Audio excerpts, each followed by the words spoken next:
வணக்கங்க. எஸ்என் ப்ரொமோட்டர்ஸின் புதிய இடம் விற்பனைக்கு. இந்த இடம் எங்கே அமைஞ்சிருக்குன்னு பார்த்தீங்கன்னா, தாராபுரம் டு பொள்ளாச்சி மெயின் ரோட்லேருந்து கட் ரோட் மேட்டில் அமைஞ்சிருக்குதுங்க. தாராபுரம் டு பொள்ளாச்சி என்ஹெச்சிலிருந்து 1 கிலோமீட்டர் தூரத்தில் கட் ரோடு பேஸில் அமைஞ்சிருக்குதுங்க. இதோட மொத்த ஏரியா பார்த்தீங்கன்னா 2 ஏக்கரா 30 சென்ட்டுங்க. மொத்தம் 2 ஏக்கரா 30 சென்ட்டுங்க. இதுக்கு வந்து பிஏபி வாய்க்கால் பாசனம் இருக்குதுங்க. இதுதாங்க அந்த பிஏபி வாய்க்கால். பிஏபி வாய்க்கால் ஒட்டின காடுங்க. உங்களுக்கு தார் ரோடு ஃபேஸ் பார்த்தீங்கன்னா 2 ஏக்கரா 30 சென்ட்டுக்கு 350 அடி தார் ரோடு ஃபேஸ் வருங்க.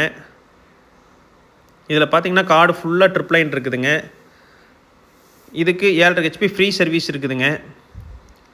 ஃப்ரீ இபி சர்வீஸ் 7.5 ஹெச்பி இருக்குதுங்க. ஃபுல்லாக செம்மண் காடுங்க. சுற்றி நல்ல தோப்புங்க. சென்டரில் 2 ஏக்கரா 30 சென்ட்டுங்க. இதுதான் இபிங்க. 7.5 ஹெச்பி இபி சர்வீஸ் இருக்குதுங்க.